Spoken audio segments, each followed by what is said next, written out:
voulons recevoir de toi ce matin. Célébrons ce matin. Alléluia. Gloire et honneur soit à toi, Jésus.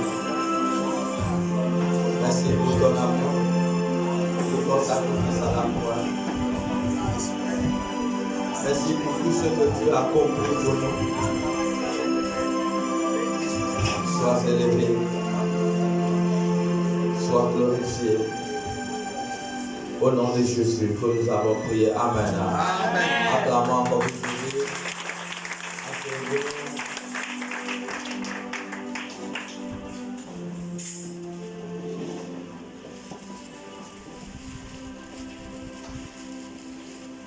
Nous avons pour thème ce matin le pouvoir de l'autel et du sacrifice. Le pouvoir de l'autel et du sacrifice. Sur le thème de ce matin, le pouvoir de l'autel et du sacrifice. Nous allons entrer dans la parole. Si quelqu'un peut nous lire Genèse chapitre 12, nous allons lire à partir du premier verset.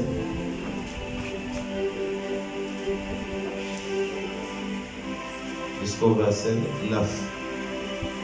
Genèse chapitre 12, à partir du premier verset jusqu'au verset 9.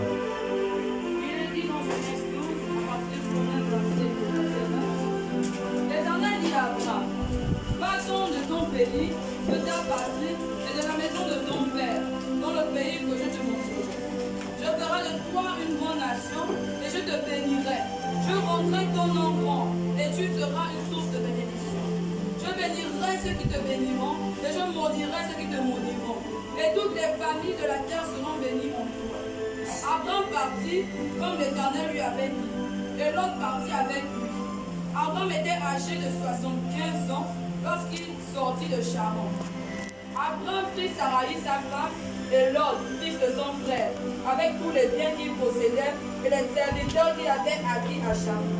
Ils partirent pour aller dans le pays de Canaan et ils arrivèrent au pays de Canaan. Abraham parcourut le pays jusqu'au lieu nommé Sichem, jusqu'au chêne de Morée. Les Cananéens étaient alors dans le pays. L'Éternel apparut à Abraham et dit: je donnerai ce pays à ta postérité. Et Abraham bâtit là un autel à l'Éternel qui lui était apparu. Il se transporta de là vers la montagne, à l'orient de Bethel, et il dressa ses tentes, ayant Bethel à l'occident et Haï à l'orient. Il bâtit encore là un autel à l'Éternel, et il invoqua le nom de l'Éternel. Abraham continua ses marches en s'avançant vers le but. Ok, asseyez-vous. Nous parlons sur le pouvoir de l'autel et du sacrifice.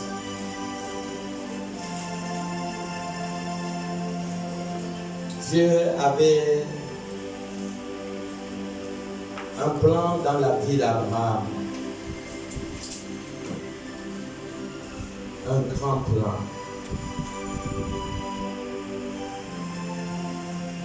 Peu importe où la personne se trouve, quand tu es dans le programme de Dieu, Dieu va te faire sortir dans le lieu que tu te trouves. Amen. Abraham ne savait pas qu'il était dans l'agenda de Dieu. Jusqu'au point où il a entendu la voix de Dieu. Et Dieu lui dit: sors de la maison de ton père. Il dit: va dans un lieu que je t'indiquerai. Est-ce que quelqu'un comprend? Va dans un lieu que je t'indiquerai. Waouh! Abraham ne savait même pas où Dieu était en train de l'amener. Abraham ne savait pas la grande mission que Dieu avait à accomplir dans sa vie. Abraham a fait quelque chose de très puissant. Il a obéi. Il a obéi à Dieu. Toute grandeur dans la vie d'un individu commence toujours sur la base de l'obéissance. Ça commence par l'obéissance. Abraham n'a même pas posé des questions à Dieu. Au verset 1, il dit: sors de ta maison. Et au verset 2, il dit: je te bénirai. Si Abraham n'aurait pas d'abord obéi à la première instruction, alors le verset 2 ne pouvait pas s'accomplir dans sa vie. Amen. Il fallait qu'il obéisse d'abord au verset 1 de sortir de la maison de son père pour entrer dans le programme de Dieu. Voilà pourquoi, lorsque tu es dans le programme de Dieu, tu dois apprendre à te séparer de certaines choses. Tu ne peux pas marcher avec Dieu sans te séparer de certaines choses, de certaines valeurs, de certaines qualités qui peuvent être un obstacle à ta vocation. Voilà pourquoi Abraham était dans l'obligation d'obéir à Dieu. Et lorsqu'Abraham a obéi à Dieu, et Dieu a continué à lui parler, il dit: je te bénirai, je rendrai ton nom grand.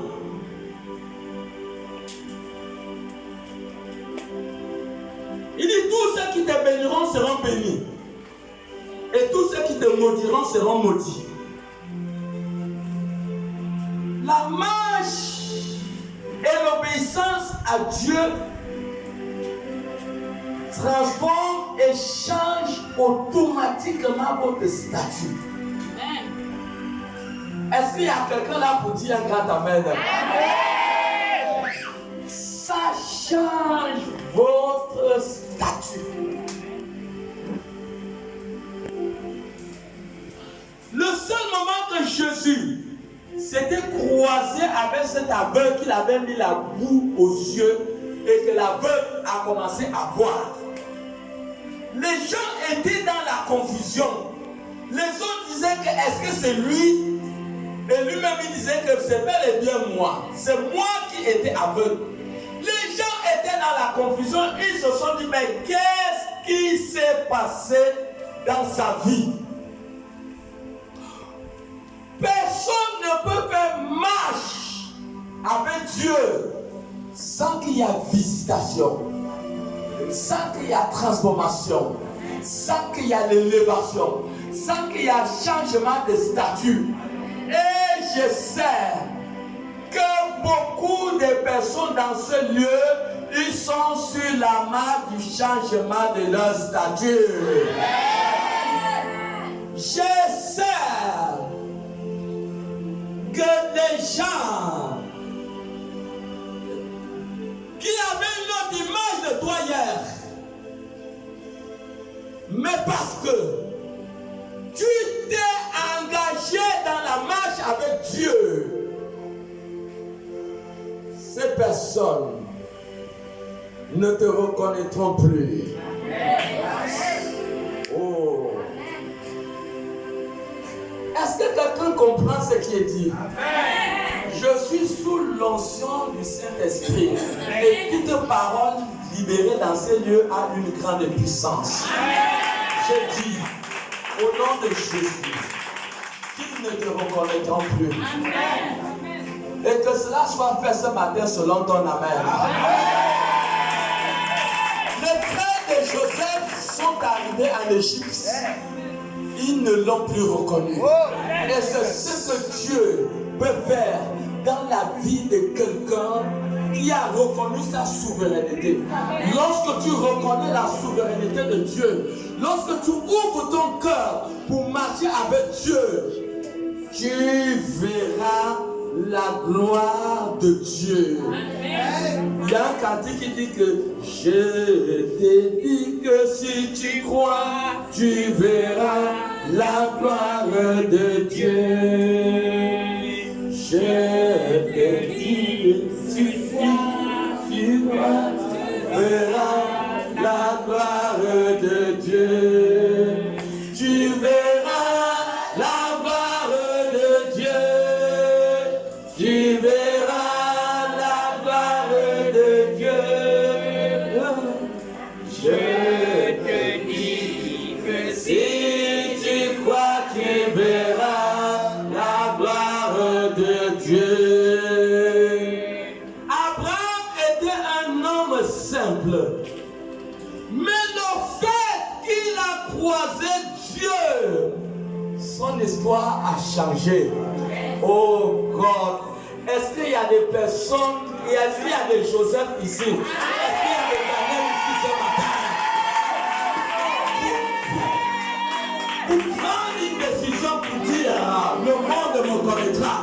Bien-aimé, si c'est toi, lève-toi un peu sur tes pieds, dis, le monde me connaîtra. La même manière qu'ils ont connu Joseph, qu'ils ont connu Daniel, ils ont connu Jacob, ils ont connu Joseph. Dis Seigneur, donne-moi la force d'être engagé, donne-moi la force d'être prêt, que mon nom soit inscrit parmi les noms des patriarches, que mon nom soit inscrit parmi les noms des patriarches. Au nom de Jésus, que l'histoire de quelqu'un ce matin change. Au nom de Jésus, au nom de Jésus. Parce que Dieu a contre Dieu, tu n'es plus autorisé à être la même personne. Tu n'es plus autorisé à être la même personne.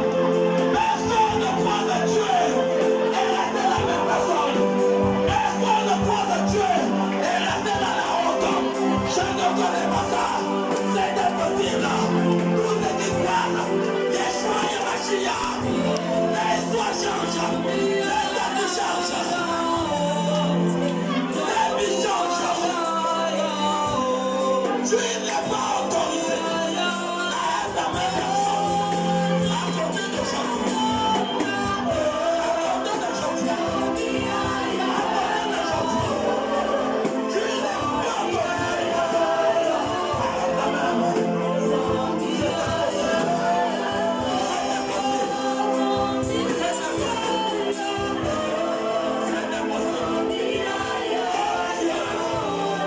Souviens-toi de quelqu'un. Merci, c'est assez.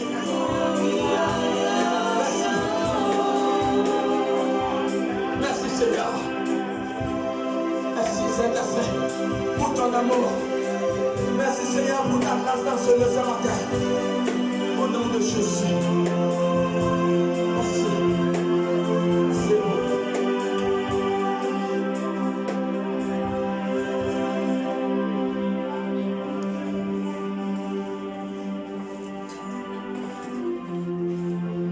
Bien-aimé,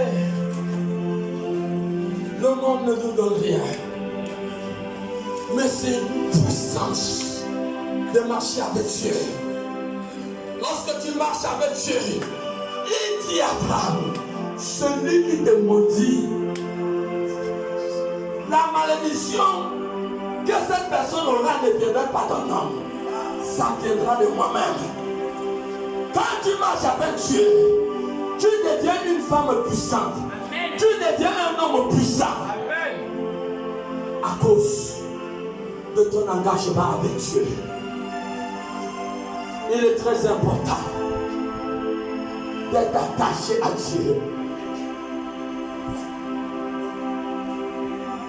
Ne regarde pas ce qui concerne ta vie. Abraham n'a pas regardé son futur, son avenir. Abraham savait une seule chose, que Dieu l'a appelé et il s'est engagé. Il s'est engagé. Abraham n'a jamais reculé. Ne recule pas. Peu importe les tempêtes. Ne recule pas. Dans l'histoire, si véritablement tu es attaché avec Dieu, le Dieu des esprits, il sera avec toi. Comme il a été avec Abraham.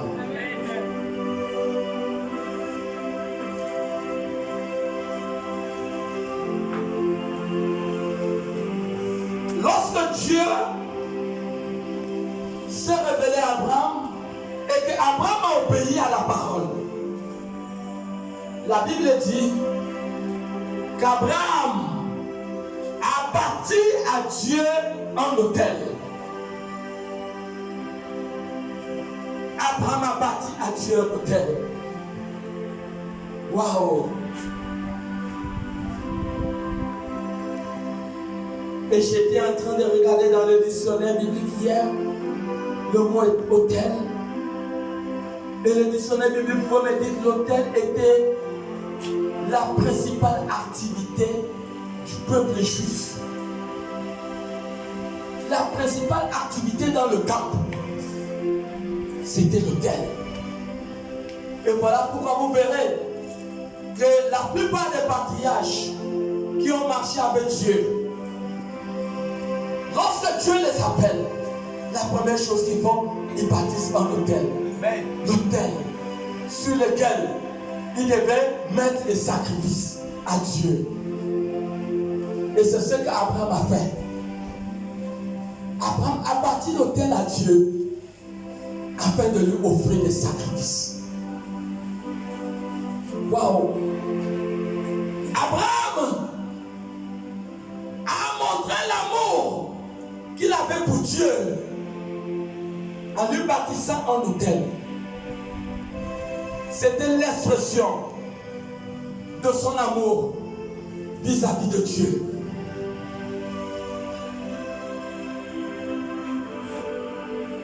Non, ne marche pas avec Dieu sans attirer aussi l'attention de Dieu dans ta vie. On ne marche pas avec Dieu sans bâtir un autel et sans poser sur cet autel un sacrifice. Un sacrifice qui va attirer l'attention de Dieu dans votre vie.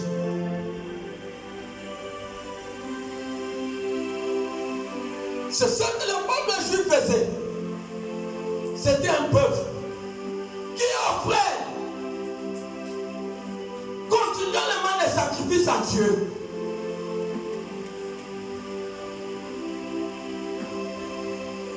Il offrait toujours des sacrifices.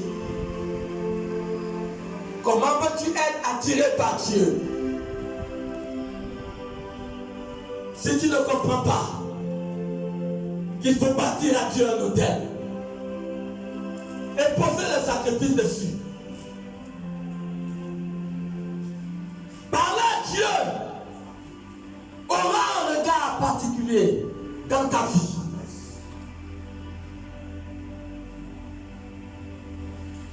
Le sacrifice qui est fait sur l'autel, la Bible dit que lorsqu'il brûlait le sacrifice, cela montait comme un odeur agréable vers Dieu. Et Dieu adorait ce auteur. Et c'est ce que le peuple faisait. Et c'était le sacrifice qui leur coûtait cher.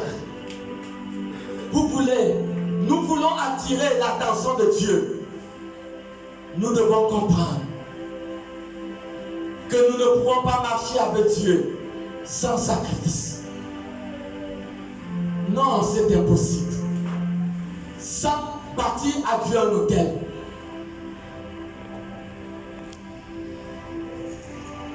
Il est Dieu.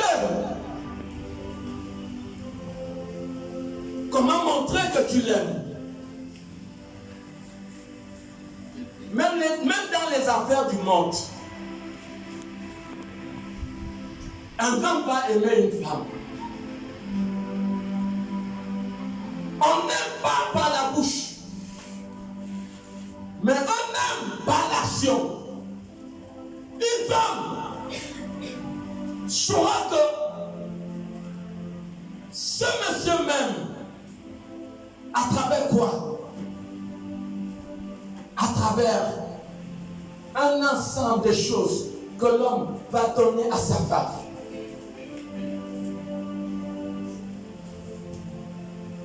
À chaque moment, quand la femme est dans le besoin d'argent, l'homme lui donne. Et la femme constate qu'elle est gâtée par cet homme. Et c'est ça l'amour. Même si vous ne dites rien, la femme saura que vous l'aimez. Et c'est ça l'amour. Voilà pourquoi Romains 5, le verset 8 nous dit que quand nous étions païens, Dieu nous a aimés. Romains 5, le verset 8. Romains 5, le verset 8. Mais Dieu prouve son amour envers nous. Dieu prouve son amour envers nous. En ce que lorsque nous étions encore des pécheurs. Lorsque nous étions encore des pécheurs. Christ est mort pour nous. Christ est mort pour nous. Jean 3,16. Dieu a tellement aimé le monde qu'il a donné son Fils unique pour le salut de l'humanité. Dieu nous a aimés. Et Dieu n'avait pas deux fils. Il avait l'unique.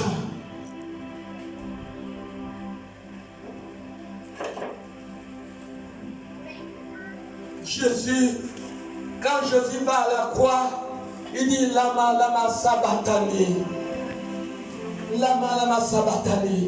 Mon Dieu, mon Père, pourquoi tu m'as abandonné?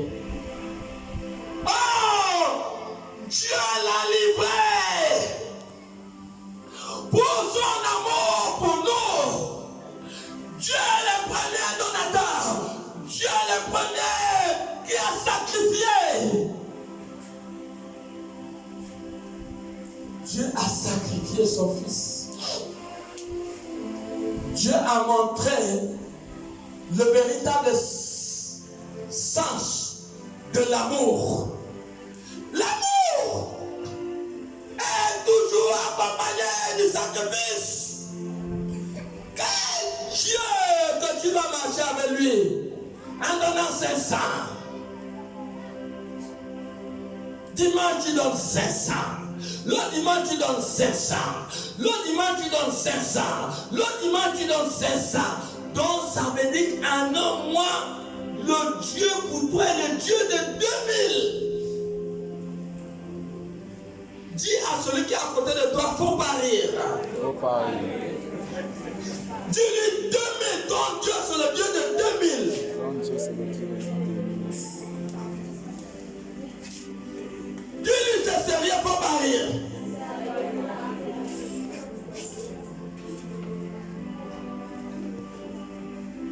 Dieu nous a aimés. Toute élévation vient de l'expression de ton amour pour Dieu. Dites-moi quelqu'un qui a marché avec Dieu, qui n'a pas aimé Dieu et qui n'a pas bâti un hôtel, qui n'a pas sacrifié des choses qui leur coûtaient cher pour le Dieu qu'ils ont aimé. Ça n'existe pas. Ça n'existe pas.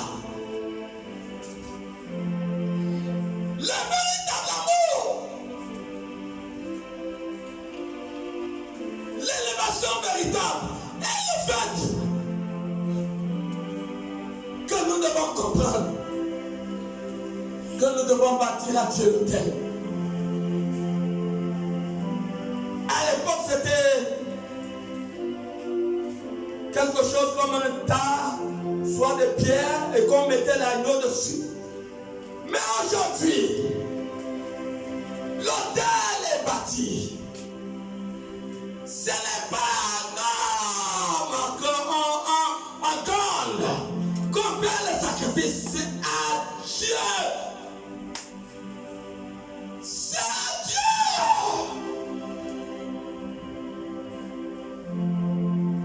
C'est à Dieu. Psaume 126. Le verset 5. Psaume 126, verset 5, il est dit, ceux qui s'aiment avec l'âme Ceux qui s'aiment avec l'âme, mourront avec des chants d'allégresse. ils vont moissonner avec les chants d'allégresse. Ceux qui s'aiment avec l'âme, ceux qui s'aiment avec l'âme, demain, la moisson sera avec des chants d'allégresse.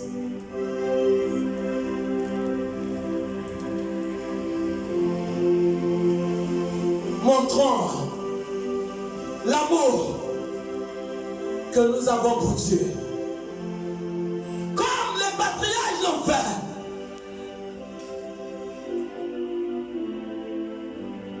Abraham, lorsqu'il a bâti le premier autel, ensuite il a bâti un deuxième. La Bible dit qu'il a d'abord bâti l'autel. Et après, il s'est mis à invoquer Dieu. Il bâtit l'autel. Il se met à invoquer Dieu.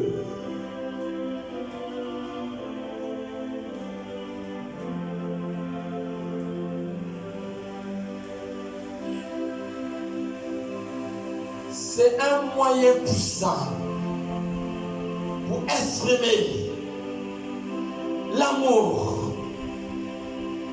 que vous avez pour Dieu. C'est un moyen très puissant. Et Dieu ne reste jamais indifférent face à l'action d'un autel ou d'un sacrifice. Dieu finit toujours par agir. Allez-y, écoutez les témoignages dans les églises qui font les choses de sacrifice. Chaque fois, écoutez les témoignages des choses terribles que Dieu a accomplies dans leur vie. Des choses qu'ils n'avaient jamais pensées.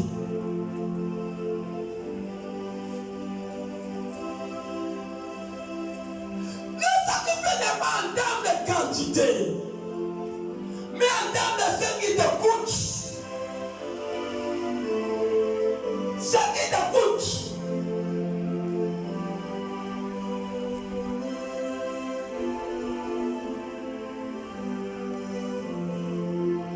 Si ça ne fait pas mal lorsque tu le fais, ça veut dire que ça ne te coûte pas.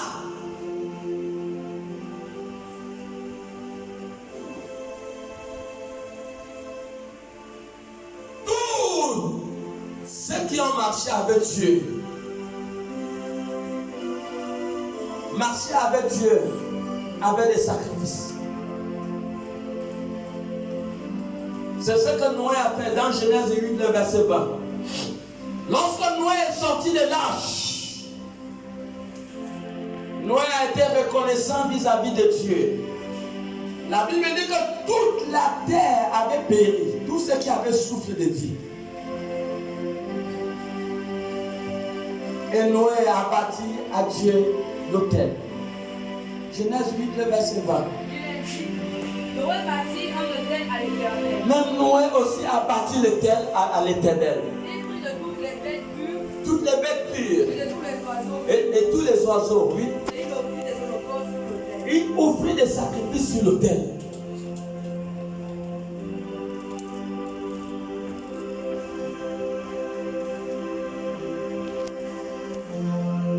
J'ai vu les personnes donner ce qu'ils avaient. Tout. Et dans la suite du temps, le Seigneur les a donné des terrains, cadeaux. Des choses qu'ils n'avaient jamais pensé.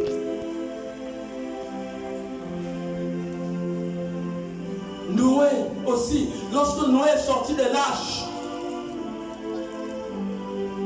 Noé a offert à Dieu le sacrifice. Tu veux marcher, tu ne peux pas connaître Dieu sans poser un acte qui te coûte cher. C'est impossible.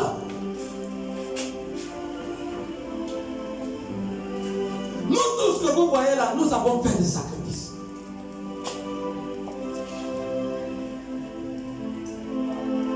J'ai toujours donné mon exemple ici.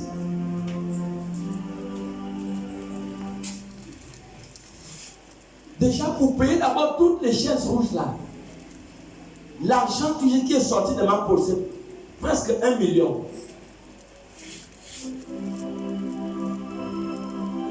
À l'époque, ces chaises coûtaient les 17 000, 15 000. C'est à l'époque que ces chaises ont été achetées.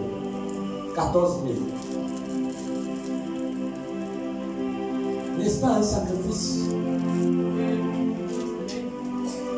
Le terrain qu'on a payé là-bas, j'ai donné pratiquement presque 1 million. N'est-ce pas un sacrifice?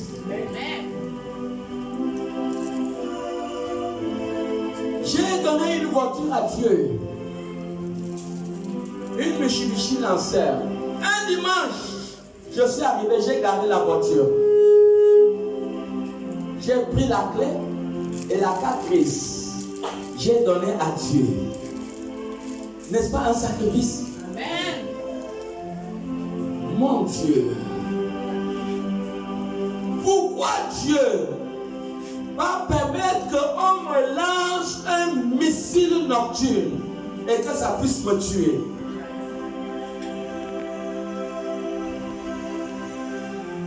Pourquoi Dieu va permettre que l'ennemi puisse me tuer avec tout ce que j'ai fait?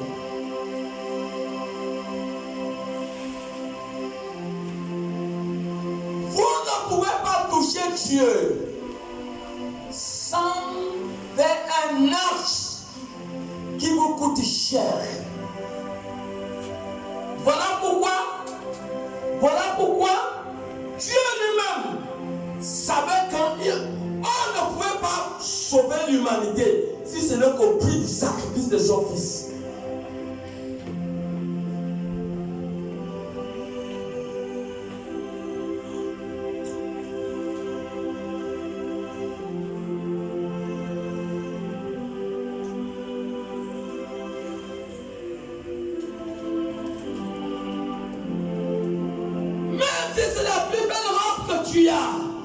Tu es face à une difficulté. C'est ta seule robe. Tous les autres habits, il y a des trous, c'est pas vraiment ça, mais c'est la seule que tu as. Mets Dieu en défi, prends cette robe et viens donner à Dieu. Dieu sait que c'est la seule que tu as. Et tu verras. Tu verras quelque chose de mystérieux que Dieu va accomplir dans ta vie.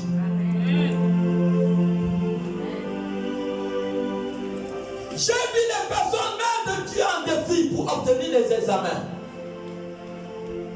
Ils ont fait des sacrifices à Dieu et dans la suite du temps, Dieu les a donné leur examen.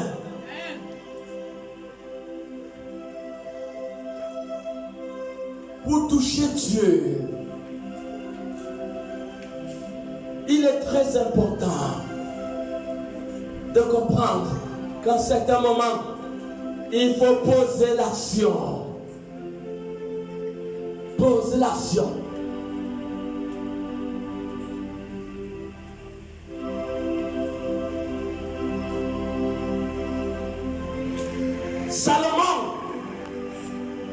aimait Dieu.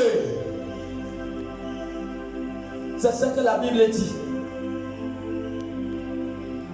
Il aimait Dieu. Et Salomon est parti dans le lieu de sacrifice. Est-ce qu'on peut lire 1 Roi 3? Est-ce que quelqu'un est là?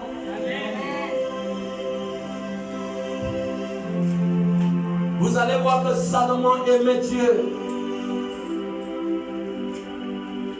Oui, 1 Roi 3. À partir du verset 3, oui.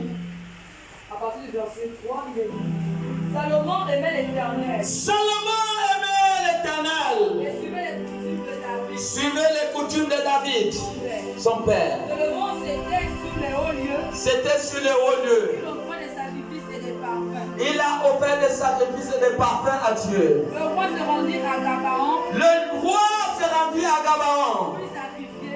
Oui, il a sacrifié. Quand c'était le principal des hauts lieux. C'était le principal des hauts lieux. Salomon offrit 1000 holocaustes sur l'autel. Salomon a donné à Dieu 1000 bœufs. À Gabaon. À Gabaon. L'Éternel apparut en songe à Salomon. Waouh! Arrête-toi d'abord là. Lorsque Salomon a donné 1000 bœufs à Dieu, Dieu n'a pas attendu 2 jours. Est-ce que quelqu'un est là? Amen. Mais avant que... Ah non, le sacrifice fait parler Dieu à ta papa. Est-ce que quelqu'un est là pour dire Amen? Ça va faire parler Dieu à ta papa. Aucun sacrifice n'est perdu. Je l'ai toujours dit ici que le sacrifice produit des bénéfices générationnels. Tout sacrifice produit de fruits par des générations à ta faveur, des générations en génération. Le seul sacrifice que Dieu a fait depuis 2000 ans parle encore dans le monde et cela produit les fruits jusqu'aujourd'hui. Le chef bien-aimé, il y a des raccourcis aussi à tirer l'attention de Dieu. Il y a des raccourcis pour attendre la voix de Dieu. Oui, il y a des raccourcis.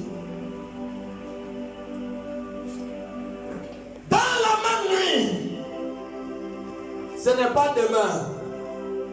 Hein? C'est ça ou bien? Il dit comment? L'Éternel apparut en songe à Salomon. Oui. Dans la nuit. Donc il a fait le sacrifice la journée et la nuit. Oh God, le sacrifice parle. Est-ce que quelqu'un est là?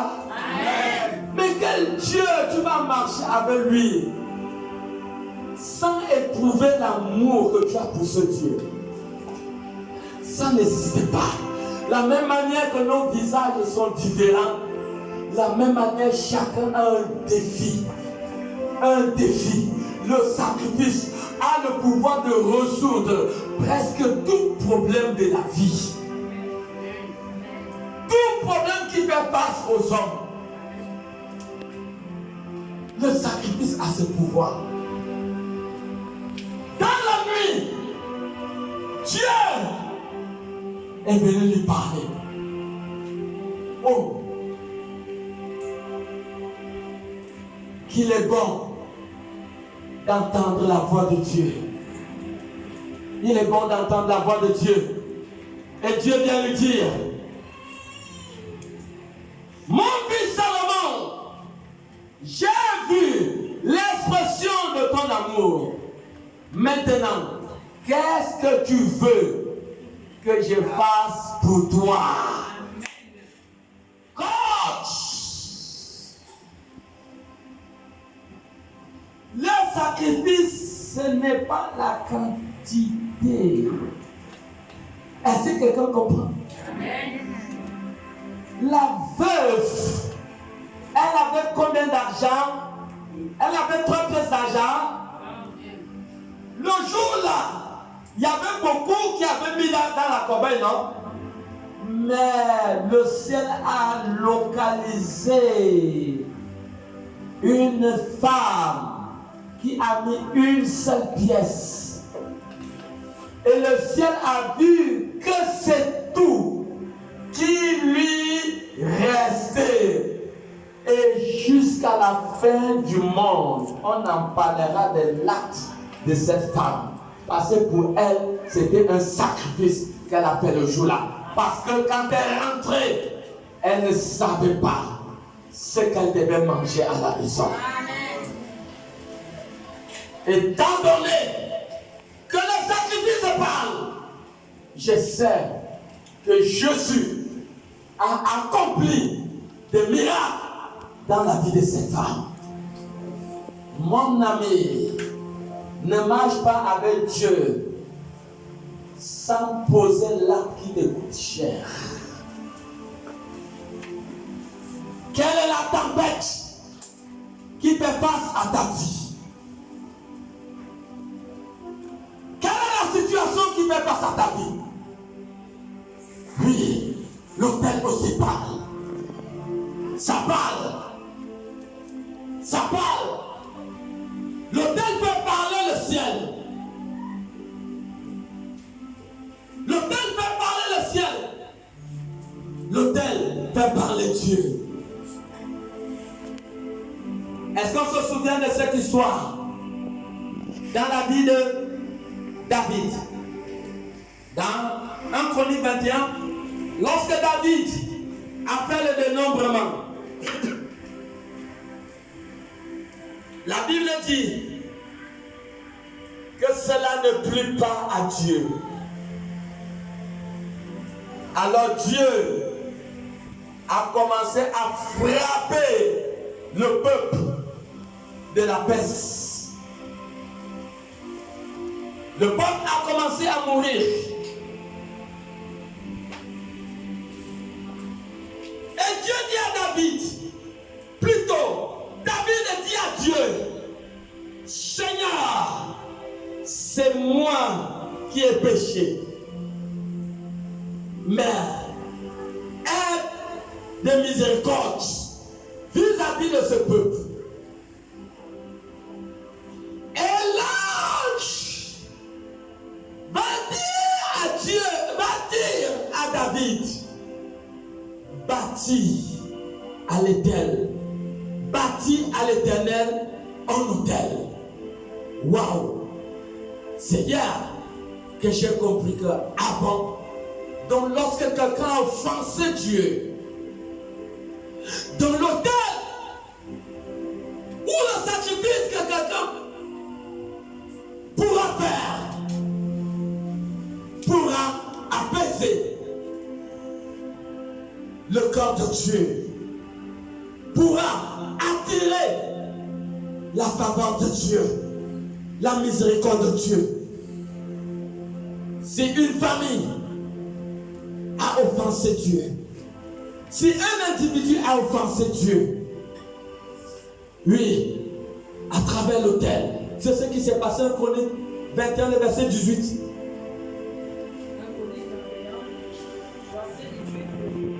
Donc l'Éternel dit à Gad, L'ange de l'Éternel dit à Gad, parler à David, parle à David, afin qu'il monta pour élever un autel à l'Éternel, oui, dans l'air d'Onan, oui, le Jébusien. le Jébusien. David monta, oui, selon la parole que Gad avait prononcée au nom de l'Éternel. Oui, Onan c'est bon. David est parti bâtir à Dieu un autel pour que Dieu ait miséricorde de lui et du peuple. Est-ce que quelqu'un comprend? Il peut y avoir dans une famille des choses bizarres qui arrivent. Peut-être la mortalité.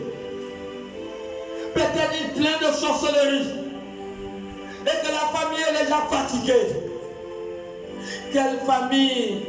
Il y a des réunions de mariage. Il y a des réunions de famille. Il y a des réunions dans des familles pour d'autres problèmes. Mais quelle est la famille qui ne traverse pas les turbulences? Des choses même qui les poussent à aller chez les marabouts. Mais quelle est la famille qui s'est levée pour dire on va faire la cotisation? On va bâtir à Dieu un hôtel pour ôter le mal dans cette famille. Et que Dieu n'a pas agi. C'est bizarre, je n'ai jamais vu ça. Mon Dieu, Dieu est réel, Dieu agit, Dieu voit toutes les actions des hommes. Quiconque invoquera le nom du Seigneur sera exaucé. Acte 1, le verset, acte 2, le verset 21. Il dit, il sera exaucé. David a été frappé. Il fallait que David bâtisse un autel à Dieu pour attirer le pardon, la miséricorde de Dieu. Mes amis, peut-être quelqu'un a un mal, a une douleur. Défie Dieu. Parce que Dieu est le réparateur du corps. Il est le docteur par excellence. Il y a des problèmes que seul l'autel peut résoudre. Le problème de David, c'est l'autel. Parce que la peste était déjà en train de ravager. Il peut arriver que dans une famille, il y a une sorte de peste. Il y a quelque chose qu'on ne comprend plus. Il peut arriver qu'il y a des malheurs. Mais à un certain moment, il faut comprendre qu'il faut passer à la vitesse supérieure. Où tu sacrifies, tu sens la douleur. Si ça ne fait pas mal, ça ne parle pas. Il faut que ça fasse mal. Et vous verrez si Dieu ne va pas ouvrir les esprits de cieux. Dieu le verra. Même le peuple, Exode 5, le verset 3, même le peuple d'Israël, lorsqu'il marchait avec Dieu, il savait qu'on marche avec Dieu pour aller donner des sacrifices à Dieu. C'est le sacrifice. L'autel, le temps, c'était le temps de sacrifice. Est-ce que quelqu'un est là? Amen. Oui. Exode 5, verset 3, il dit, le Dieu des Hébreux nous est apparu. Le Dieu des Hébreux nous est apparu. Permets-nous de faire 3 journées de marche. Permets-nous de faire 3 journées de marche dans le désert Pour offrir des sacrifices à l'Éternel. pour offrir des sacrifices à l'Éternel. Afin qu'il ne nous frappe pas de la peste ou de l'épée. Afin qu'il ne nous frappe pas de la peste et de l'épée. Le sacrifice peut empêcher la sorcellerie de t'atteindre. Dieu peut avoir compassion de toi, peut avoir compassion de la famille à cause de l'acte qui a été posé. À cause de l'acte qui a été posé. Dieu peut avoir pitié. Allons dans le désert, nous allons offrir à Dieu des sacrifices afin que la peste ne puisse pas nous atteindre.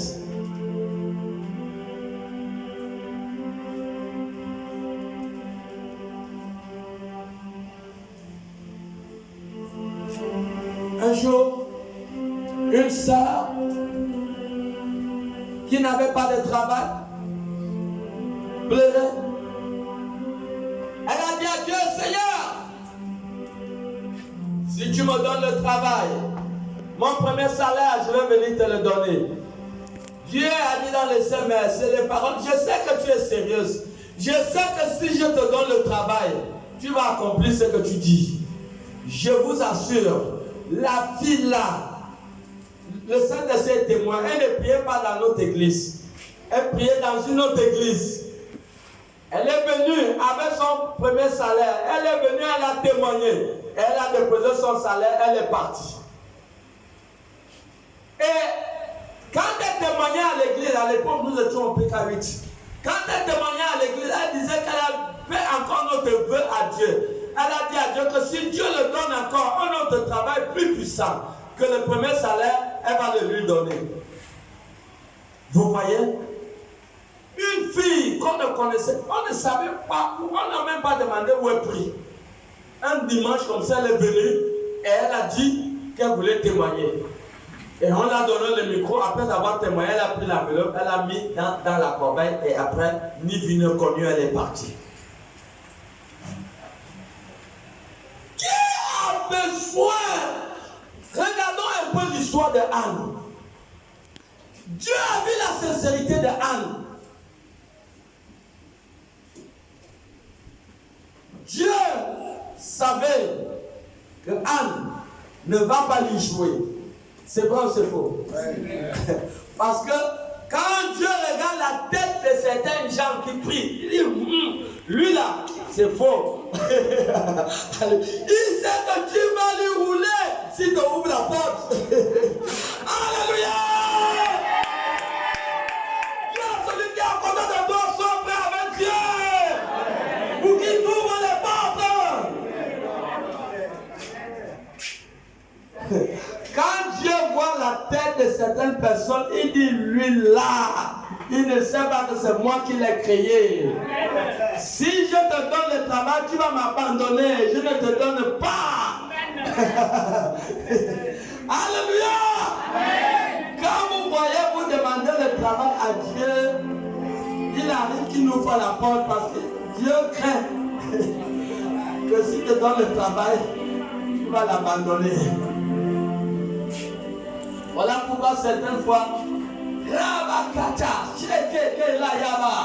les gens prient, oh Dieu, Amen. Écoutez ce témoignage. J'ai l'habitude de le donner ici. Nous étions à l'église du PK8.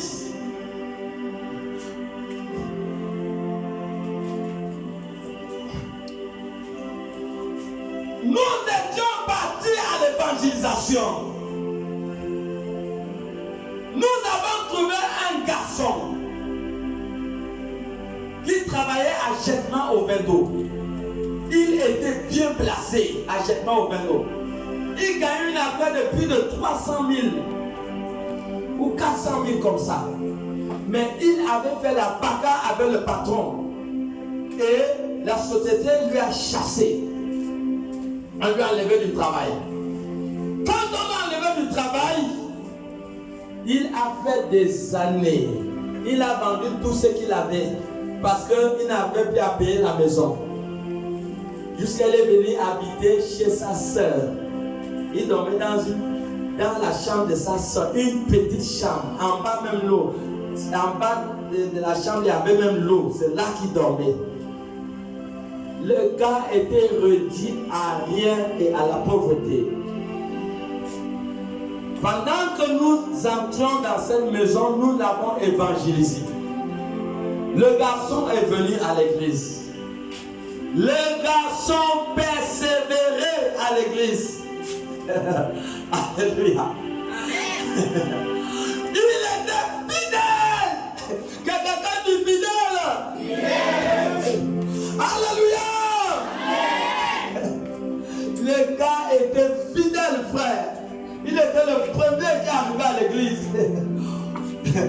Maintenant, on dit, vraiment, le gars là n'a pas le travail, qu'est-ce qu'on peut faire pour lui? On a dit, bon, d'accord, monte 3 dossiers. C'est comme ça qu'il a monté 3 dossiers. Nous, les pasteurs, on a pris les dossiers là, on a commencé à prier. il est parti déposer le dossier dans 3 sociétés différentes. Et c'est comme ça que 2 sociétés l'ont appelé en même temps. Il a choisi la société qui devait lui donner plus d'argent. Voilà. Il était à l'église les lundis, les mardis, les vendredis, les dimanches. Il ne manquait jamais l'église. Il a commencé le travail comme lundi. Le travail, je crois, à l'époque fini, si c'est à 16h30 comme ça, ou 17h. C'était à l'époque, on faisait matin et soir. La semaine là qu'il a commencé le travail, le gars n'est pas venu à l'église ni lundi, ni mardi, ni vendredi. On l'a vu à l'église dimanche seulement. Vous voyez, ça commence bien. Alléluia. Amen. La semaine qui suivait, on va lundi, on ne voit pas le gars. Mardi, on ne voit pas le gars. Vendredi, on ne voit pas le gars. On s'attendait à lui voir même dimanche. Le dimanche là, le gars n'est pas venu à l'église. Jusqu'à ce qu'on ne l'avait plus jamais vu à l'église. Vous m'avez regardé les choses comme ça. Est-ce que c'est sérieux? Voilà pourquoi vous voyez que des fois, les gens demandent, oh Dieu, mais si tu n'as pas une profondeur, tu n'as pas des racines. Je connais une sœur que je ne vais pas donner son nom ici. Elle était saine et impulsive. Elle avait besoin du travail. On a prié. Et c'est comme ça que Gabon Propre Service l'a pris. Et Gabon Propre Service l'a envoyé où? Au Sénat. Vous comprenez? Au Sénat. Elle a commencé à travailler. Je lui ai tiré les oreilles. Elle dit, maman, où tu pars au Sénat, attention, tu es une femme mariée. Non, pasteur, non, je ne peux pas faire ce genre de choses. Mes amis, vous connaissez déjà la suite. Femme mariée. Amen. Là-bas, il y a de gros, on les appelle comment? De gros, il y a de gros poissons. Ils sont en veste. Ils ne jouent pas avec les femmes mariées. Amen. Donc, si tu n'as pas les racines là, tu vas travailler là-bas, tant pis pour toi-même. Au lieu que tu les convertis dans le monde, au lieu que tu les convertis en Christ, c'est eux qui vont t'attirer dans le monde. Et cette femme, elle ne se plus souvenir qu'elle était mariée. Elle a fait l'infaisable. Elle a commis ce qu'on appelle comment? L'adultère. Chrétienne adultère. Chrétienne sans racine. Donc Dieu est mauvais parce que Dieu l'a donné le travail. Donc, non seulement que elle a offensé son mari, mais elle a offensé Dieu à cause du travail. Regarde un peu. Ça, c'est pas normal. Donc, on est là tous à l'église. Bien. Maintenant, Dieu t'ouvre une porte maintenant à la présidence. Tu as peut-être ta fiancée que tu as connue à l'église. Oui, tu es ta fiancée, vous avez le projet du mariage. On trouve une grande porte. Maintenant, là-bas, tu mets la paix, tu vas aussi trouver les Dalila.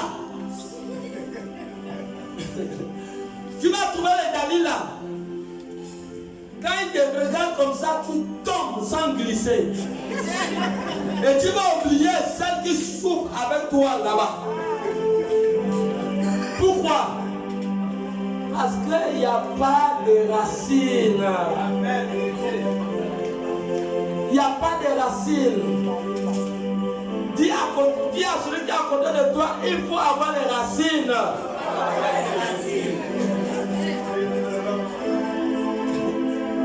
Sinon le monde va te convertir dans le monde. Amen, amen.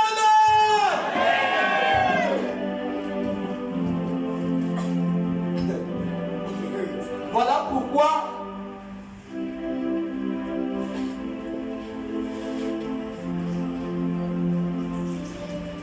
Dieu ne peut pas te garder pour que tu grandisses, pour que tu aies une profondeur, pour que tu aies des racines. Juste à ce qu'il voit que tu as la maturité, que tu ne pourras pas l'abandonner. Il t'amène au milieu des grands.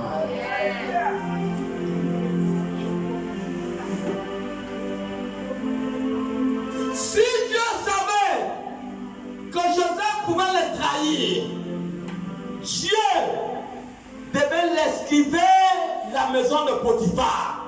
Parce que Dieu savait que la femme de Potiphar devait lui séduire. Mais Dieu connaissait que Joseph avait des racines. C'est vrai ou c'est faux? Dieu savait qu'il avait des racines. Et certaines situations datent à cause de quoi? À cause de l'immaturité spirituelle. Voilà pourquoi 1 Jean 3 dit quoi? Je voudrais que tu prospères comme prospère l'état de ton âme. Donc la prospérité physique ne dépend jamais de la prospérité de l'âme. Parce que la soeur que je vous donne le témoignage, elle n'a même pas duré à mon propre service. Après, on l'a enlevée au travail. Parce que le péché va t'amener à détruire ton travail. On l'a enlevée au travail.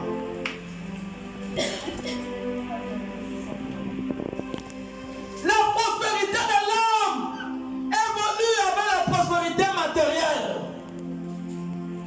Si tu brûles les étapes pour chercher à grimper dans le matériel, alors que ton niveau spirituel est bas, tu vas toujours finir par descendre au niveau exact de ton niveau spirituel.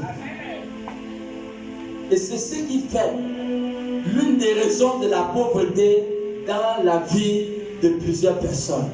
Pourquoi? Parce que leur âme ne prospère point. Leur âme ne prospère point. Développe ton âme, développe ton esprit, et tu verras, le matériel, l'argent va commencer à grimper au même niveau que ta vie spirituelle. Ça va monter. Oh, le niveau du spirituel d'Abraham était très élevé. C'était très élevé. Voilà pourquoi dans Genèse 24, quand Dieu met Abraham à l'épreuve, waouh, tellement que son niveau spirituel était élevé.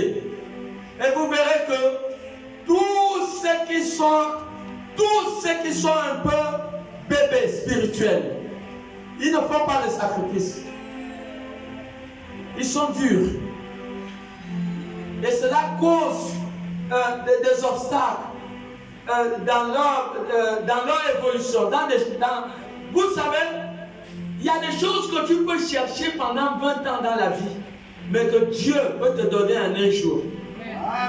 Il peut te donner ça en un jour. Des choses que tu as cherché pendant 15 ans. Mais en un jour, Dieu peut te le donner. En un jour seulement. Voilà pourquoi il est mieux de grandir spirituellement. Spirituellement. D'écouter la voix de Dieu. D'obéir de Dieu, l'obéissance à la parole de Dieu va te faire gravir les échelons. Ça va te faire grimper. L'obéissance à la parole de Dieu te fait grandir. Ça fait grandir ton âme. Tu deviens un héros. L'obéissance à la parole de Dieu. Je suis sûr que si Abraham avait dit à Sarah, et Abraham était sérieux, c'est vrai ou c'est faux? Il était sérieux. Dieu l'a dit, donne-moi ton fils. Oh. Oh. Quand Dieu dit à Abraham, donne-moi ton fils, est-ce que véritablement Dieu voulait la mort d'Isaac? Hein?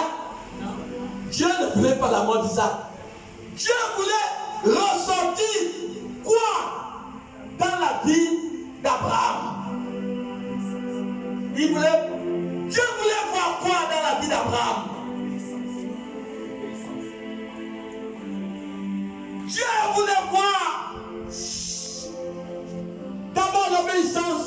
Dieu voulait voir le niveau de l'amour qu'Abraham avait pour lui. C'est ce que Dieu voulait voir. Dieu voulait voir si Abraham l'aimait. Dieu ne voulait pas la mort d'Isaac. Il ne voulait pas la mort d'Isaac. Mais Dieu a vu qu'Abraham était sérieux au point qu'il était prêt à tuer Isaac pour l'offrir en sacrifice à Dieu. Est-ce que nous voyons? Nous voyons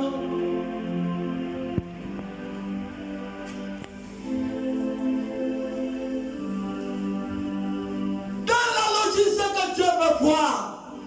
C'est notre amour. Le sacrifice est l'expression de l'amour qu'un individu, qu'un croyant puisse manifester vis-à-vis de son Créateur, vis-à-vis de Dieu. Le sacrifice est l'expression de l'amour.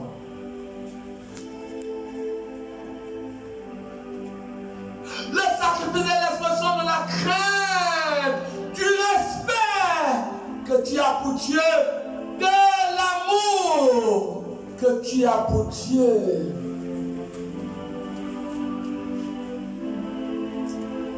Voilà pourquoi vous verrez que tous ceux qui sacrifient et tous ceux qui sacrifiaient aimaient Dieu. Comme relis-nous encore 1 Roi 3:3. Vous allez voir que Salomon aimait Dieu. Dis à celui qui est à côté de toi, ton Dieu n'est pas le Dieu des 500. 500 ne peut pas bouger le corps de Dieu. Dis-lui ça bien. Alléluia. Dis-lui ça, sort dans l'onction de 500.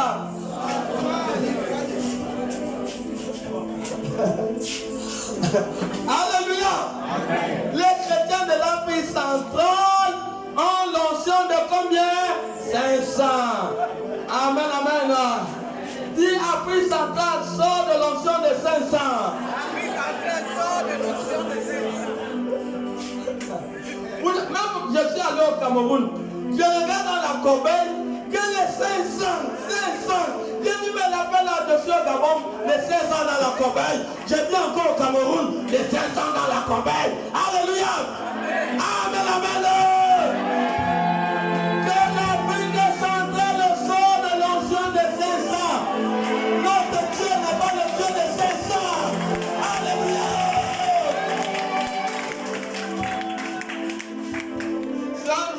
D'amour, un de les sacrifices. Alléluia. Ah Dieu, que Dieu nous aide de sortir dans l'onction de 500. Parce que nous tous sommes concernés. Amen, amen. Salomon aimait Dieu, les amoureux de Dieu. Vous savez, dans l'avion, hein, il y a les classes des pauvres, il y a les classes des grands, n'est-ce pas? Un peu partout c'est comme ça, non? Le VIP, c'est le sacrifice. Ça c'est le niveau des amoureux de Dieu. Voilà, le sacrifice. Voilà pourquoi vous verrez que Salomon aimait Dieu. Mes amis, quand tu aimes Dieu, tu vas... Non, est-ce qu'on te force même? Tu es couché, tu dis Seigneur Dieu, voici. Voilà pourquoi attrape d'abord là. Vous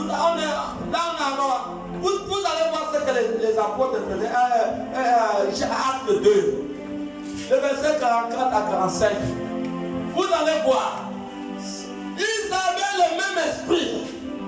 Les amoureux de Dieu. Acte 2, 44 à 45. Oui. Oui. Tous ceux qui croyaient étaient dans le même lieu. Toutes les personnes qui croyaient étaient dans le même lieu. Et ils avaient tout en commun. Ils avaient tout en commun. Ils vendaient leurs propriétés. Wow! Ils vendaient leurs propriétés Et leurs biens. et leurs biens. Et ils ont partagé le produit entre tous. Ils ont partagé le produit entre tous. Selon les besoins de chacun. Selon les besoins de chacun. Acte 4, verset 34 à 35. Vous voyez? Voilà. Ils vendaient la maison. Waouh, frère. Non, ça c'est une notion qui dépasse toutes les notions.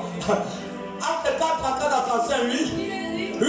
comme il n'y avait parmi eux aucun indigent. Il n'y avait parmi eux aucun indigent. Tous ceux qui possédaient des champs, Tous ceux qui possédaient des champs, toutes les maisons, des maisons, les vendaient. les vendaient. Apportaient le prix Ils apportaient le prix de ceux qu'ils avaient vendus. de ceux qu'ils avaient vendus Et le disposaient au pied des apôtres. et les disposaient au pied des Et apôtres. on faisait les distributions. On faisait les distributions. À chacun selon qu'ils en avaient besoin. Et vous voyez, ils vendaient tout. Non, ça, je comprends pourquoi les aveugles voyaient, les boiteux marchaient, les morts revenaient à la vie. Parce qu'il y avait des personnes qui aimaient Dieu, ils ont tout vendu pour Dieu. Et ils n'étaient pas dans le manquement. La Bible ne ment pas. Pas d'indigents au milieu d'eux. Il n'y avait pas d'indigents. Tous ceux qui aiment Dieu sont prêts à sacrifier quelque chose pour Dieu. C'est ce que Salomon a fait. Allons-y. Vous allez voir que 1 roi 3 dit que Salomon aimait Dieu. Oui. Oui. Salomon aimait l'Éternel. Il aimait l'Éternel. Il suivait les coutumes de David. Il suivait les coutumes de David, c'est bon. Vous voyez, il aimait Dieu. C'est pas fini. Il aimait Dieu. Quand vous aimez Dieu,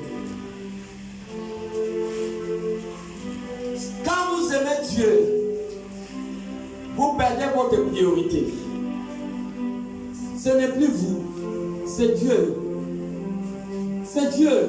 Et vous êtes prêts à vous sacrifier pour Dieu. Prêt. Pierre a dit, Seigneur, je veux mourir avec toi. Amen. Beaucoup ont dit qu'ils ne vont pas, ils vont mourir avec Jésus. Mais la pression était trop forte. Que tous, ils ont fui la croix. Alléluia. Mais dans leur cas, ils avaient vraiment le désir même de mourir avec Jésus-Christ. Mais comme ce n'était pas bon qu'ils meurent parce qu'ils devaient prendre le relais du flambeau de l'évangile, et voilà pourquoi même Dieu n'a pas permis qu'ils meurent avec Jésus-Christ. Mais ils étaient prêts à sacrifier leur vie pour Jésus-Christ. Mais ils sont morts pour l'évangile. L'apôtre Paul, on l'a coupé le cou avec la scie. Il est mort. L'apôtre Pierre, lui-même, on l'a cloué la tête en bas, les pieds en haut, parce qu'il n'a pas voulu mourir comme son Seigneur. Ils sont morts, ils ont livré leur vie pour la cause de l'évangile. Étienne a été tué. Nous voyons Jésus lui-même a été tué par les Romains, les principaux sacrificateurs. Nous voyons toutes ces personnes ont payé au prix de leur vie. Est-ce que nous voyons? Donc, la marche avec Dieu, il y a un prix à payer. Vous ne pouvez pas marcher avec Dieu sans payer un prix. Sans payer un prix. Le prix peut être peut-être vous abandonnez tout pour servir Dieu en plein temps. Il y a des gens qui l'ont fait, qui ont tout abandonné. Nous voyons un peu l'apôtre de quoi Jules Ngoua, oui. Il était responsable à la banque. Mais il a abandonné l'argent pour répondre à la vocation. Nous avons vu aussi la femme de Papa Karambiri. Nous avons écouté son témoignage. Elle gagnait, si c'est combien, si c'est 4 millions, si c'est 5 millions par mois, en tout cas, elle gagnait beaucoup d'argent. Mais à un moment où la pression venait, même Karambiri lui-même, c'était quelqu'un qui était fonctionnaire, il travaillait parce qu'on a écouté tout leur témoignage. Mais ce sont des personnes qui ont sacrifié leur vie pour répondre à la vocation. Et c'est ça, le sacrifice peut être un terme de ta personne. Ça peut être un terme de ta personne.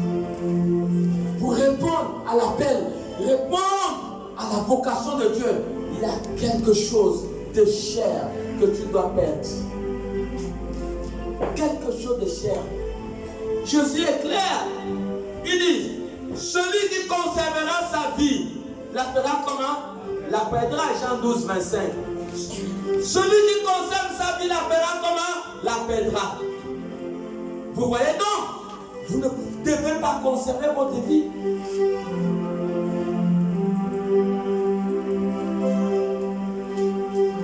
Vous devez vous donner à Dieu comme des sacrifices vivants. Selon Romains 12, 1. Comme des sacrifices vivants de bonne odeur. À un moment, il faut changer de vitesse. Change ta manière de marcher avec Dieu. Engage-toi, cherche Dieu. Dans le jeûne et les prières, on ne voit plus les gens qui viennent dormir à l'église pour chercher la face de Dieu, pour pleurer devant Dieu. On ne voit plus les ânes. Un jour avait marre de la honte. Et Anne est venue dans la présence de Dieu. Elle pleurait. On ne voit plus les femmes qui pleurent. Donc ça va alors. Tu peux dire, on est amis, tu vas me dire que ça va. Amen. Chacun a son petit problème, n'est-ce pas?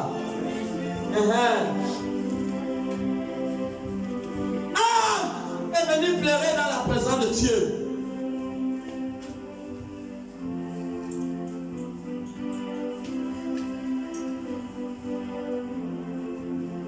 Nous avons l'exemple de Daniel.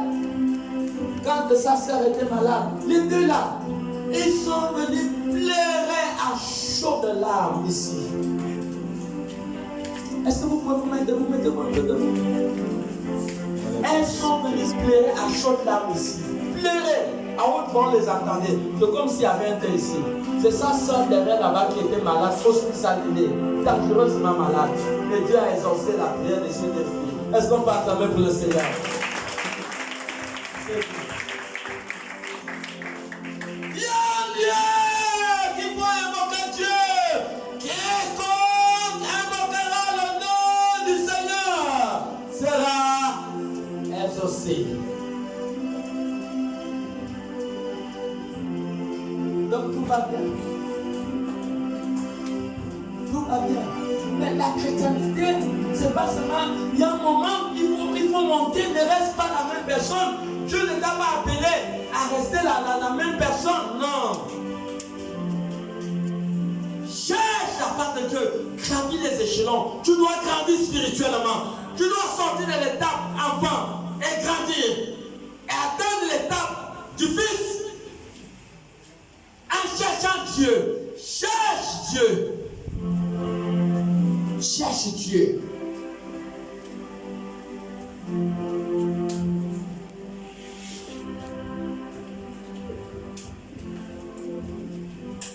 Deux Chroniques 9, le verset 22 à 23. Vous allez voir le sacrifice que Salomon a fait. Comment Dieu l'a béni. Oui, chaque année, oui. 2 Chroniques 9, verset 22 à 23, il est dit. Oui. Le roi Salomon Oui. fut plus grand que tous les rois de la terre. Il fut plus grand que tous les rois de la terre. Par les richesses et par la sagesse. Par les richesses et par la sagesse. Tous les rois de la terre cherchaient à voir Salomon. Tous les rois de la terre cherchaient à voir Salomon. Pour entendre la sagesse que Dieu avait mise dans son Pour entendre la sagesse, continuez.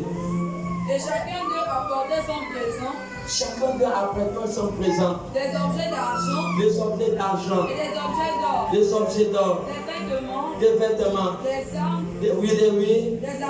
des aromates, des chevaux, dans des chevaux, oui. Oui. et il en était ainsi chaque année. Chaque année, frère. Chaque année, à cause d'un seul sacrifice. 1 Samuel 2, 21. À cause d'un seul sacrifice. À cause d'un seul sacrifice. Quelqu'un a été béni pendant toute sa vie. Chaque année. Il a offert 1000 bœufs. Un bœuf. Est-ce que quelqu'un peut connaître à peu près le prix d'un bœuf? C'est à peu près combien? Quelqu'un peut avoir la notion? 900 000. 900 000.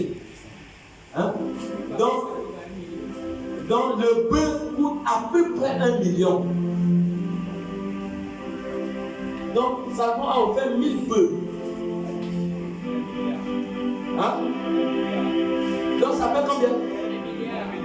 Donc Salomon a offert à peu près 1 milliard à Dieu. C'est pas possible. Il a offert à peu près 1 milliard à Dieu. Il a eu des bénéfices éternels. Des bénéfices de génération en génération. Le sacrifice parle de génération en génération. Le sacrifice que vous posez pour Dieu va parler en votre faveur de génération en génération. Et c'est ça l'avantage. Anne a offert un seul fils. Regardez, sur un seul enfant qu'elle a donné à Dieu. Combien Dieu l'a donné? 1 Samuel 2, 21. Oui? Oui, oui. Lorsque l'Éternel eut visité Anne, Elle devient enceinte. et elle engendra 3 fils Elle a 3 garçons. et 2 filles. Plus de fils, ça fait combien? 5, non? Plus de Samuel, ça fait combien? 6. Et le jeune Samuel grandissait auprès de l'Éternel. Regardez. Amen. Waouh. Waouh. Oh, mais elle était forte. Hein? Le seul enfant, donc elle est restée encore sans rien. Waouh. Elle est restée encore sans rien. Ah non, Dieu est bon. Hein? Le rien là, c'est ce qui touche Dieu. Le rien là, après d'avoir posé là, le rien que tu restes là, c'est ce qui ouvre le ciel. Et voilà pourquoi nous devons comprendre la vie chrétienne. C'est l'autel. L'autel, c'est le sacrifice. Ne marche pas avec Dieu comme ça. S'il y a un problème qui te dépasse, monte à la vitesse supérieure. Monte et fais ça à Dieu. Tu peux faire ça n'importe où, même si ce n'est pas ici que tu viens faire ton sacrifice. Une église que tu connais, où Dieu est, fais le sacrifice n'importe où tu veux. N'importe où tu veux faire ton sacrifice. Et tu verras si ton sacrifice ne parlera pas en ta faveur. Le sacrifice parle. C'est le seul moyen aussi, c'est un des moyens aussi, vraiment pour attirer la faveur de Dieu. Et tu verras, après avoir posé un sacrifice, tu vas sentir une approche. Il y a vraiment une approche entre toi et Dieu. Et ça va toujours te conduire dans le surnaturel. Ça te conduit dans une vie surnaturelle. Parce qu'une porte va s'ouvrir d'un moment à un autre. Quand Abraham, c'est bon maman, quand Abraham est parti donner Isaac en sacrifice, est-ce qu'il savait ce qu'il attendait? Est-ce qu'il savait que l'ange devait intervenir? Il ne savait pas. Mais il a entendu la voix qui dit Abraham. Il avait le couteau. Abraham, ne fais pas mal à l'enfant, car je sais maintenant que tu me crains. Il dit parce que tu as fait cela, il dit je te bénirai.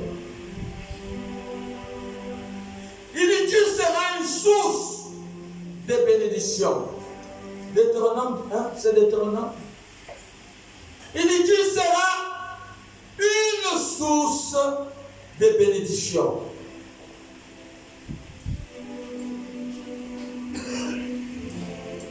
Et toutes les nations de la terre seront bénies à travers toi. Genèse 18. Une source. Toutes les nations sont bénies à travers Abraham. Genèse 18. Il est dit, Abraham deviendra certainement une nation grande et puissante. Abraham deviendra une nation grande et puissante. Et en lui seront bénies toutes les nations de la terre. Waouh! Est-ce que quelqu'un comprend? En lui seront bénies toutes les nations. Nous sommes dans la bénédiction abrahamique. Toutes les nations de la terre sont sous la bénédiction d'Abraham. Amen, amen. Je sais que tu es un homme béni ce matin. Je sais que tu es une femme bénie ce matin. Mettons-nous debout et acclamons pour le Seigneur.